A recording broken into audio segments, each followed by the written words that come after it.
Europe में एक बदलाव चुपचाप हो रहा है। बच्चों का जन्म कम होता जा रहा है और साथ ही प्रवासन लगातार बढ़ रहा है। ये दोनों बदलाव मिलकर पूरे महाद्वीप का भविष्य बदल सकते हैं। एक पूरा महाद्वीप जिसकी अपनी एक हजारों साल पुरानी पहचान है, अपनी संस्कृति है, अपनी बुनियाद है, वो सब कुछ आज बदल रहा है। लेकिन ये बदलाव किसी जंग के मैदान में या किसी बड़ी क्रांति से नहीं आ रहा है। नहीं, ये बदलाव बहुत खामोशी से हो रहा है, इतना धीरे धीरे कि ये लगभग हमारी नजरों से ओझल है। ये शहरों की गलियों में, घरों के अंदर, दफ्तरों में, हर जगह महसूस किया जा सकता है। एक अजीब सा सन्नाटा पसर रहा है, जैसे किसी बड़ी कहानी का आखिरी अध्याय लिखा जा रहा हो। तो सवाल ये उठता है कि आखिर ये हो क्यों रहा है? कौन सी अदृश्य ताकतें हैं जो इस महाद्वीप को एक नई शक्ल दे रही हैं? और सबसे बड़ा सवाल, ये बदलाव यूरोप को किस भविष्य की ओर ले जा रहा है? इस कहानी को समझने के लिए हमें इसे दो हिस्सों में देखना होगा। ये दो विशाल धाराएं हैं जो अलग अलग दिशाओं से आकर एक ही जमीन पर मिल रही हैं। पहली है खामोश पतन, यानी द साइलेंट कोलैप्स। ये कहानी है एक ऐसे महाद्वीप की जो अंदर से धीरे धीरे खाली हो रहा है, जहां बच्चों की खिलखिलाहट कम हो रही है, जहां स्कूल बंद हो रहे हैं और जहां भविष्य पर एक गहरा सवालिया निशान लग गया है। और फिर दूसरी धारा है महान आगमन, द ग्रेट अराइवल। ये कहानी है नए चेहरों की एक विशाल लहर की, जो अपनी आंखों में नई उम्मीदें और अपने साथ नए चुनौतियां लेकर इस महाद्वीप की सीमाओं पर खड़ी है। सोचिए, एक तरफ खाली होते पालने हैं और दूसरी तरफ इंसानों से खचाखच भरी हुई नावें। ये दो शक्तिशाली तूफान हैं जो अब एक ही जमीन पर टकराने को तैयार हैं। जो पहला तूफान है वो यूरोप के अंदर ही पैदा हुआ है। उसकी जड़ें यूरोप के अपने समाज में हैं, उसकी अर्थव्यवस्था में है और सबसे बढ़कर उसकी सोच में है। विशेषज्ञ इसे जनसांख्यिकीय सर्दी या डेमोग्राफिक विंटर कहते हैं। ये एक ऐसा दौर होता है जब जन्म लेने वालों की संख्या मरने वालों की संख्या से कम हो जाती है। ये कोई अचानक आई बाढ़ या भूकंप नहीं है, नहीं, ये दशकों से धीरे धीरे पनप रही एक सच्चाई है जिसे लंबे समय तक नजरअंदाज किया गया। लेकिन अब इसके निशान हर तरफ, हर शहर, हर गांव में साफ दिखाई देने लगे हैं। इस एक नंबर पर गौर कीजिए, 1.5। आज के यूरोप की पूरी कहानी, उसकी सारी चिंताएं और उसका अनिश्चित भविष्य, सब कुछ इस एक आंकड़े में छिपा है। ये वो औसत संख्या है जितने बच्चे एक यूरोपीय महिला अपने पूरे जीवन काल में पैदा कर रही है। अब सुनने में ये शायद बस एक आंकड़ा लगे, लेकिन ये सिर्फ एक नंबर नहीं है, ये एक चेतावनी की घंटी है। ये इस बात का सबूत है कि हर आने वाली पीढ़ी अपनी पिछली पीढ़ी से लगातार छोटी होती जा रही है। ये गिरावट धीमी हो सकती है, लेकिन ये लगातार है और इसके जो नतीजे होंगे वो बहुत गहरे और शायद हमेशा के लिए होंगे। अब इस 1.5 के आंकड़े के असर को पूरी तरह समझने के लिए हमें एक और जरूरी कॉन्सेप्ट को जानना होगा। इसे कहते हैं रिप्लेसमेंट रेट। ये वो जादुई आंकड़ा है जो किसी भी देश या समाज की आबादी को स्थिर रखने के लिए, उससे बनाए रखने के लिए जरूरी है। और वो आंकड़ा है 2.1। इसका मतलब बहुत सीधा है, किसी भी आबादी को सिर्फ बनाए रखने के लिए हर महिला को औसतन 2.1 बच्चे पैदा करने होते हैं। 2 बच्चे जो अपने माता पिता की जगह लेंगे, और वो जो 0.1 है वो उन लोगों की भरपाई के लिए जो दुर्भाग्य से बच्चे पैदा करने की उम्र तक नहीं पहुंच पाते। अब सोचिए, जरूरत है 2.1 की और यूरोप का औसत है सिर्फ 1.5। ये गणित की एक ऐसी सच्चाई है जिससे कोई मुंह नहीं मोड़ सकता। ये गिरावट कोई मामूली नहीं है, ये एक खाई है। और इसी गणित का नतीजा ये है कि सतह के नीचे एक ऐसी प्रक्रिया चल रही है जिसे अब पलटना लगभग नामुमकिन है। जब बच्चे कम पैदा होते हैं और साथ ही साथ चिकित्सा विज्ञान की वजह से लोग ज्यादा समय तक जीते हैं, तो समाज की औसत उम्र बढ़ने लगती है। आबादी बूढ़ी हो रही है। आज जो नौजवान हैं, कल वो काम करने की उम्र से बाहर हो जाएंगे, लेकिन उनकी जगह लेने के लिए उतने नौजवान होंगे ही नहीं। इसके परिणाम तो आज ही दिखने लगे हैं। स्कूलों में बच्चों की संख्या कम हो रही है, कई गांव में सिर्फ बुजुर्ग ही रह गए हैं, काम करने वाले लोगों की घटती संख्या अर्थव्यवस्था पर बोझ बन रही है और पेंशन सिस्टम पर दबाव लगातार बढ़ता जा रहा है। ये एक मूक संकट है जो भविष्य की नींव को अंदर ही अंदर खोखला कर रहा है। सोचिए, एक ऐसे परिवार के बारे में जिसमें कमाने वाले कम हो और उन पर निर्भर रहने वाले ज्यादा। उस परिवार का क्या होगा? अब इसी को पूरे महाद्वीप के पैमाने पर सोचिए। जब काम करने वाले हाथ कम होते हैं और रिटायर हो चुके लोगों की संख्या बढ़ती है तो पूरा आर्थिक ढांचा चरमराने लगता है। पेंशन सिस्टम जो इस वादे पर बना है कि आज के युवा कल के बुजुर्गों का ध्यान रखेंगे, वो वादा टूटने लगता है।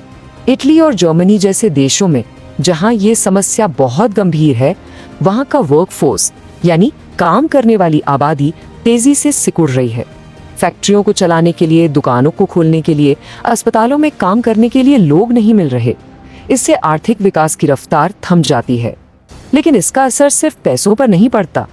जब एक समाज में युवा ऊर्जा, नए विचार और जोखिम लेने का जज्बा कम हो जाता है तो वहां एक ठहराव आने लगता है। समाज भविष्य की ओर देखने के बजाय अपने अतीत को सहेजने में लग जाता है। और ठीक इसी समय जब यूरोप अंदर से सिकुड़ रहा है, कमजोर पड़ रहा है, ठीक उसी समय बाहर से एक दूसरा और भी शक्तिशाली तूफान उसकी सीमाओं की ओर बढ़ रहा है। ये तूफान है नए प्रवासियों की एक अभूतपूर्व लहर का। लाखों लोग जो बेहतर जिंदगी की तलाश में हैं या फिर युद्ध और अस्थिरता से अपनी जान बचाने के लिए भाग रहे हैं, वो सब उम्मीद भरी नजरों से इसी महाद्वीप की ओर देख रहे हैं। ये एक बाहरी दबाव है जो यूरोप की आंतरिक कमजोरी से आकर टकरा रहा है। इस विशाल मानवीय प्रवाह के पीछे कोई एक वजह नहीं है, बल्कि कई बड़े वैश्विक संकटों का एक जाल है। सीरिया से लेकर यूक्रेन और अफ्रीका के कई हिस्सों तक युद्ध और क्रूर संघर्ष लोगों को अपना घर, अपनी जमीन, सब कुछ छोड़ने पर मजबूर कर रहे हैं। इसके साथ ही अमीर और गरीब देशों के बीच की खाई इतनी गहरी हो चुकी है कि करोड़ों लोगों के लिए अपने देश में सम्मान से जीना भी मुश्किल है। वो बेहतर मौकों की तलाश में निकल पड़ते हैं। और अब इन सब में एक नया और शायद सबसे शक्तिशाली कारण जुड़ गया है, जलवायु परिवर्तन।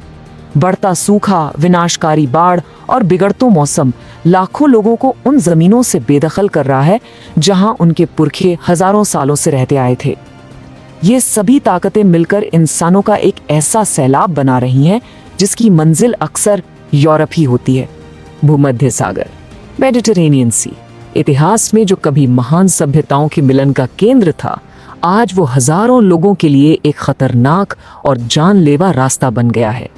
छोटी, पुरानी, असुरक्षित नावों में क्षमता से कई गुना ज्यादा लोग, बच्चे, औरतें, बूढ़े अपनी पूरी जिंदगी की जमा पूंजी और अपने सपनों को लेकर एक अनिश्चित यात्रा पर निकल पड़ते हैं। हर साल हजारों जानें इसी समंदर की लहरों में खो जाती हैं। ये यात्रा सिर्फ कुछ 100 किलोमीटर की भौगोलिक दूरी तय करना नहीं है।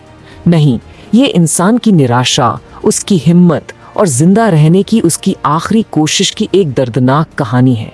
ये उस मानवीय संकट का सबसे बड़ा प्रतीक है जो आज यूरोप के दरवाजे पर दस्तक दे रहा है।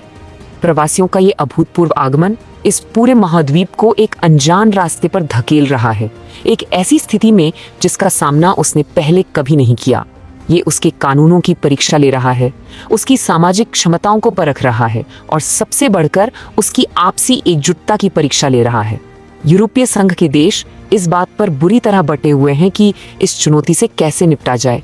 कुछ देश अपनी सीमाएं सख्त करके दीवारें खड़ी करना चाहते हैं, तो वहीं कुछ देश मानवीय आधार पर शरण देने की बात करते हैं। ये आंतरिक मतभेद यूरोपीय संघ की एकता को पहले से कहीं ज्यादा कमजोर कर रहा है। ये एक ऐसा सवाल बन गया है जिसका कोई भी आसान जवाब किसी के पास नहीं है। और यहीं पर आकर कहानी के ये दोनों हिस्से आपस में टकराते हैं। यहीं पर ये दोनों तूफान एक दूसरे से मिलते हैं। एक तरफ यूरोप की अपनी घटती और बूढ़ी होती आबादी की आंतरिक सच्चाई और दूसरी तरफ बाहर से आने वाले युवा प्रवासियों की लहर का बाहरी दबाव। ये टकराव एक जबरदस्त रस्साकशी को जन्म देता है, एक ऐसा संघर्ष जो यूरोप की अर्थव्यवस्था, उसके समाज और उसकी राजनीति के हर एक पहलू पर असर डाल रहा है। ये सिर्फ एक नीतिगत बहस नहीं है, ये यूरोप के भविष्य की पहचान की लड़ाई है। इस रस्साकशी के दो सिरे हैं और दोनों ही बहुत मजबूत हैं। एक सिरे पर है आर्थिक जरूरत है। तर्क ये कहता है कि प्रवासी उन नौकरियों को भरते हैं जिन्हें स्थानीय लोग नहीं करना चाहते। वे खाली हो रहे कार्यबल की जगह लेते हैं, टैक्स चुकाते हैं और चरमराते पेंशन और सामाजिक सुरक्षा सिस्टम को सहारा देते हैं। एक तरह से वे उम्रदराज होती आबादी की समस्या का एक सीधा समाधान नजर आते हैं। लेकिन रस्सी का दूसरा सिरा सामाजिक तनाव का है। नए लोगों के आने से समाज में उनके एकीकरण की चुनौतियां पैदा होती हैं। भाषा, संस्कृति और रहन सहन के तरीकों में मतभेद सामने आते हैं। इस स्थिति का फायदा लोक लुभावन राजनीति उठाती है, जो बाहरी लोगों के डर पर ही पनपती है। और फिर एक बुनियादी बहस छिड़ जाती है कि हमारी राष्ट्रीय पहचान क्या है, एक यूरोपियन होने का असली मतलब क्या है। कुछ नेताओं, अर्थशास्त्रियों और उद्योगपतियों के लिए यह समीकरण बहुत सीधा और साफ है। वो इसे आंकड़ों की नजर से देखते हैं। अगर आपके पास काम करने के लिए लोग कम पड़ रहे हैं तो आपको बाहर से लोग लाने ही होंगे। वो प्रवासन को जनसांख्यिकीय संकट का एक तार्किक और बेहद जरूरी समाधान मानते हैं। उनकी नजरों में ये लोग सिर्फ शरणार्थी नहीं हैं, बल्कि ये भविष्य के कर्मचारी हैं, भविष्य के करदाता हैं और भविष्य के उपभोक्ता हैं। ये वो लोग हैं जो यूरोप की धीमी पड़ती अर्थव्यवस्था में एक नई जान, एक नई ऊर्जा फूंक सकते हैं। ये एक पूरी तरह से व्यवहारिक दृष्टिकोण है जो सिर्फ और सिर्फ जरूरतों पर आधारित है। लेकिन इसके ठीक विपरीत दूसरे कई नेता और आम नागरिकों का एक बड़ा वर्ग इसे अपनी सदियों पुरानी राष्ट्रीय पहचान और संस्कृति के लिए एक सीधे खतरे के रूप में देखता है। उनका तर्क है कि इतने बड़े पैमाने पर और इतनी तेजी से होने वाला प्रवासन उनके देश के सामाजिक ताने बाने को हमेशा हमेशा के लिए बदल देगा। उन्हें इस बात के डर है कि उनकी अपनी भाषा, उनके रीति रिवाज, उनकी जीवन शैली और उनके मूल्य कहीं उन्हीं के देश में अल्पसंख्यक न हो जाएं। ये डर, चाहे वो वास्तविक हो या सिर्फ एक धारणा, आज के यूरोप की राजनीति में एक बहुत शक्तिशाली ताकत बन चुका है, जो सीमाओं को और मजबूत करने और प्रवासन को हर हाल में सीमित करने की मांग कर रहा है। विचारों की ये गहरी खींचतान एक बेहद खंडित और उलझी हुई राजनीतिक प्रतिक्रिया को जन्म देती है। इस मुद्दे पर कोई एक साझा यूरोपीय रणनीति है ही नहीं। हालात ये हैं कि कुछ देश अपनी सीमाओं पर कंटीले तार और दीवारें खड़ी कर रहे हैं और प्रवासन के नियम सख्त से सख्त बना रहे हैं, तो वहीं उनके पड़ोसी देश प्रवासियों को अपने समाज में एकीकृत करने के लिए करोड़ों यूरो के कार्यक्रम चला रहे हैं, उन्हें भाषा और नए कौशल सिखा रहे हैं। यूरोपीय संघ के मुख्यालय में एक साझा नीति बनाने की कोशिशें तो सालों से हो रही हैं, लेकिन सदस्य देशों के बीच आंतरिक विभाजन इतना गहरा है कि कोई भी एक समाधान लगभग नामुमकिन लगता है। ये राजनीतिक पहेली यूरोप को अंदर से और भी कमजोर कर रही है। इन सभी टकराती हुई ताकतों के बीच एक बात पूरी तरह से तय है, यूरोप का पुनर्निर्माण हो रहा है। It is a continent being remade. चाहे वो इसे चाहे या ना चाहे, यह बदल रहा है। आज जो फैसले लिए जा रहे हैं या जो फैसले नहीं लिए जा रहे हैं, वो सब मिलकर इस महाद्वीप को एक नई शक्ल दे रहे हैं। आने वाले दशकों में जो यूरोप दुनिया के नक्शे पर उभरेगा, वो 20वीं सदी के यूरोप जैसा बिल्कुल नहीं होगा। ये एक नई पहचान, नई चुनौतियों और शायद नए अवसरों वाला एक बिल्कुल नया महाद्वीप होगा। तो आखिरी और सबसे बड़ा सवाल यही उठता है कि यूरोप आखिर बन क्या रहा है? इसका भविष्य कैसा होगा? क्या ये एक ऐसा महाद्वीप बनेगा जो इस नई विविधता को अपनी ताकत बनाएगा और एक नई मिलीजुली पहचान को जन्म देगा, या फिर ये अंदरूनी सामाजिक और सांस्कृतिक संघर्षों में ही उलझ कर रह जाएगा, जहां अलग अलग समुदाय और संस्कृतियां एक दूसरे से लगातार टकराती रहेंगी? क्या ये प्रवासन को अपनी आर्थिक समस्याओं का हल बना पाएगा, या फिर सामाजिक तनाव इसकी आर्थिक फायदों पर कहीं ज्यादा भारी पड़ जाएगा? भविष्य की किताब का ये पन्ना अभी कोरा है और इसका जवाब आज लिए जा रहे इन्हीं मुश्किल फैसलों में छिपा है। हमें ये समझना होगा कि ये सिर्फ एक आर्थिक या राजनीतिक संकट नहीं है, ये उससे कहीं ज्यादा गहरा और बुनियादी है। ये समाज की सोच का, राजनीति के समीकरणों का और खुद यूरोपीय पहचान की परिभाषा का एक मौलिक पुनर्निर्माण है। ये इस सवाल का पुनर्निर्धारण है कि 21वीं सदी में यूरोपीय होने का असल मतलब क्या है। इस बदलाव का असर आने वाली कई पीढ़ियों तक महसूस किया जाएगा और यही बदलाव इस महाद्वीप के भविष्य की दिशा हमेशा के लिए तय करेगा। जो कुछ भी हो रहा है वो अब स्थायी है। तो ये है वो दो शक्तिशाली ताकतें, वो दो तूफान, एक अंदर से उठता हुआ और एक बाहर से आता हुआ, जो मिलकर आज एक पूरे महाद्वीप की तकदीर लिख रही हैं। एक तरफ खाली होता यूरोप और दूसरी तरफ उम्मीदों से भरा हुआ आगमन। इन दोनों के टकराव से जो नया यूरोप बनेगा वो न केवल यूरोप के लिए बल्कि आने वाले समय में पूरी दुनिया के लिए बहुत मायने रखेगा। सभ्यताएं एक ही पल में नहीं गिरती हैं, वे धीरे धीरे बदलती हैं, पीढ़ी दर पीढ़ी। अगर आपको ये वीडियो पसंद आया तो लाइक करें, शेयर करें और सब्सक्राइब करना ना भूलें।